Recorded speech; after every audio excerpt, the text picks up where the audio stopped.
Saul was 30 years old when he became king, and he reigned 42 years over Israel. He chose 3,000 men from Israel for himself. 2,000 men were with Saul at Michmash and in Bethel's hill country, and 1,000 were with Jonathan in Gibeah of Benjamin. He sent the rest of the troops away, each to his own tent. Jonathan attacked the Philistine garrison in Gibeah, and the Philistines heard about it. So Saul blew the ram's horn through the land, saying, "Let the Hebrews hear." And all Israel heard the news. Saul is attacking the Philistine garrison, and Israel is now repulsive to the Philistines. Then the troops were summoned to join Saul at Gilgal.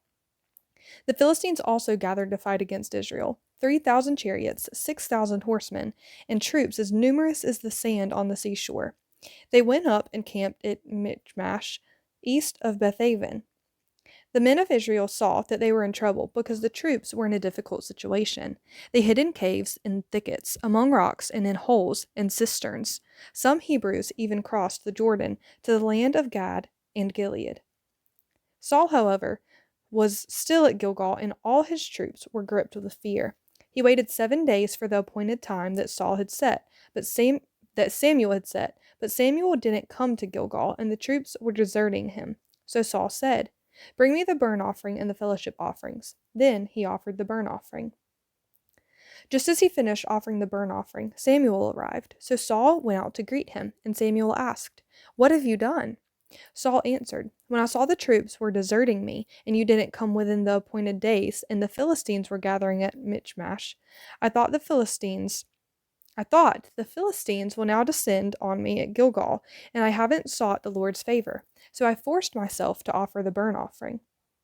Samuel said to Saul, "You have been foolish. You have not kept the command the Lord your God gave you. It was at this time that the Lord would have permanently established your reign over Israel, but now your reign will not endure. The Lord has found a man after his own heart, and the Lord has appointed him as ruler over his people, because you have not done what the Lord commanded."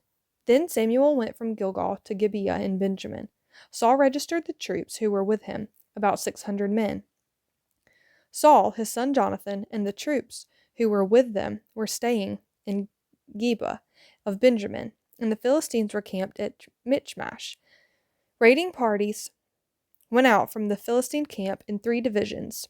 One division headed toward the Ophrah road leading to the land of Shul. The next division headed towards Horon, the Beth Horon road, and the last division headed down the border road that looks out over the Zeboim Valley toward the wilderness. No blacksmith could be found in all the land of Israel, because the Philistines had said, "Otherwise the Hebrews will make swords or spears." So all the Israelites went to the Philistines to sharpen their plows, mattocks, axes, and sickles.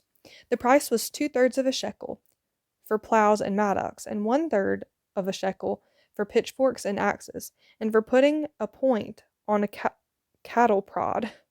So on the day of battle, not a sword or spear could be found in the hand of any of the troops who were with Saul and Jonathan. Only Saul and his son Jonathan had weapons.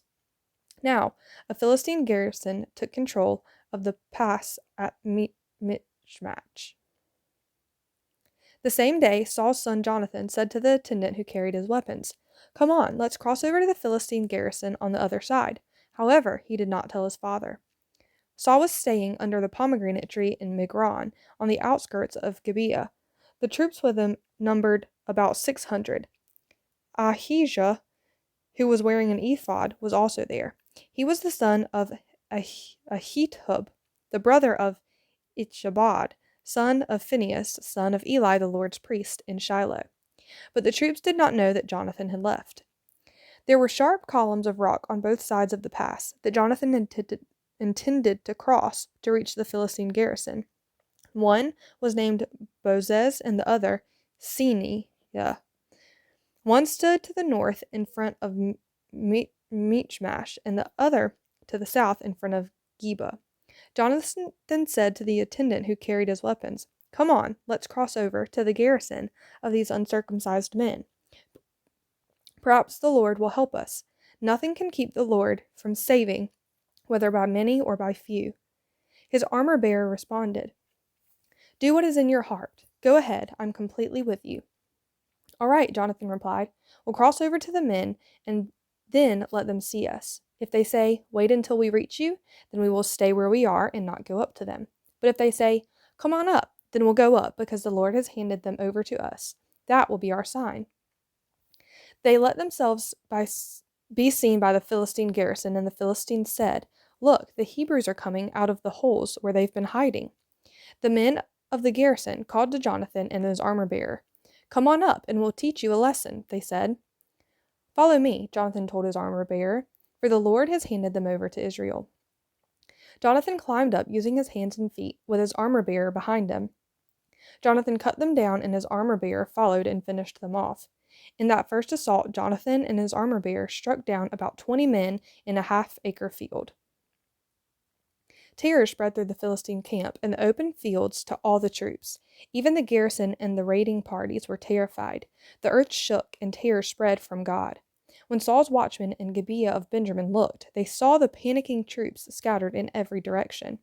So Saul said to the troops with him, "Call the roll and determine who is left." They called the roll and saw that Jonathan and his armor-bearer were gone. Saul told Ahijah, "Bring the ark of God," for it was with the Israelites at the time. While Saul spoke to the priest, the panic in the Philistine camp increased in intensity. So Saul said to the priest, "Stop what you're doing." Saul and all the troops with him assembled and marched to the battle, and there the Philistines were, fighting against each other in great confusion. There were Hebrews from the area who had gone earlier into the camp to join the Philistines, but even they joined the Israelites who were with Saul and Jonathan. When all the Israelite men who had been hiding in the hill country of Ephraim heard that the Philistines were fleeing, they also joined Saul and Jonathan in battle. So the Lord saved Israel that day. The battle extended beyond Beth-aven, and the men of Israel were worn out that day, for Saul had placed the troops under an oath. "The man who eats food before evening, before I have taken vengeance on my enemies, is cursed." So none of the troops tasted any food. Everyone went into the forest, and there was honey on the ground. When the troops entered the forest, they saw the flow of honey, but none of them ate any of it, because they feared the oath. However, Jonathan had not heard his father make the troops swear the oath. He reached out with the end of the staff he was carrying and dipped it into the honeycomb. When he ate the honey, he had renewed energy. Then one of the troops said, "Your father made the troops solemnly swear, 'The man who eats food today is cursed,' and the troops are exhausted." Jonathan replied, "My father has brought trouble to the land. Just look at how I have renewed energy because I tasted of this honey. How much better if the troops had eaten freely today from the plunder they took from their enemies. Then the slaughter of the Philistines would have been much greater." The Israelites struck down the Philistines that day from Michmash all the way to Aijalon. Since the Israelites were completely exhausted, they rushed to the plunder, took sheep, goats, cattle, and calves, slaughtered them on the ground, and ate meat with the blood still in it. Some reported to Saul, "Look, the troops are sinning against the Lord by eating meat with the blood still in it." Saul said, "You have been unfaithful. Roll a large stone over here at once." He then said, "Go among the troops and say to them, 'Let each man bring me his ox or his sheep. Do the slaughtering here, and then you can eat. Don't sin against the Lord by eating meat with the blood in it." So every one of the troops brought his ox that night and slaughtered it there. Then Saul built an altar to the Lord. It was the first time he had built an altar to the Lord. Saul said, "Let's go down after the Philistines tonight and plunder them until morning. Don't let even one remain." "Do whatever you want," the troops replied. But the priests said, "Let's approach God here." So Saul inquired of God, "Should I go after the Philistines? Will you hand them over to Israel?" But God did not answer him that day. Saul said, "All you leaders of the troops, come here. Let's investigate how this sin has occurred today. As surely as the Lord lives, who saves Israel, even if it is because of my son Jonathan, he must die." Not one of the troops answered him. So he said to all Israel, "You will be on one side, and I and my son Jonathan will be on the other side." And the troops replied, "Do whatever you want." So Saul said to the Lord, "God of Israel, why have you not answered your servant today? If the unrighteousness is in me or in my son Jonathan, Lord God of Israel, give Urim. But if the fault is in your people Israel, give Thummim. Jonathan and Saul were selected, and the troops were cleared of the charge. Then Saul said, "Cast the lot between me and my son Jonathan." And Jonathan was selected. Saul commanded him, "Tell me what you did." Jonathan told him, "I tasted a little honey with the end of the staff I was carrying. I am ready to die." Saul declared to him, "May God punish me and do so severely if you do not die, Jonathan." But the people said to Saul, "Must Jonathan die? He accomplished such a great deliverance for Israel." "No, as the Lord lives, not a hair on his head will fall to the ground, for he worked with God's help today." So the people redeemed Jonathan, and he did not die. Then Saul gave up the pursuit of the Philistines, and the Philistines returned to their own territory. When Saul assumed the kingship over Israel, he fought against all his enemies in every direction, against Moab, the Ammonites, Edom, and the kings of Zobah, and the Philistines.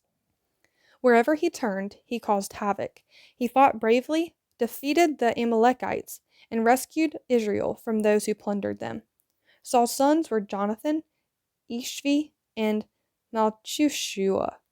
The names of his two daughters were Merab, his firstborn, and Michal, the younger.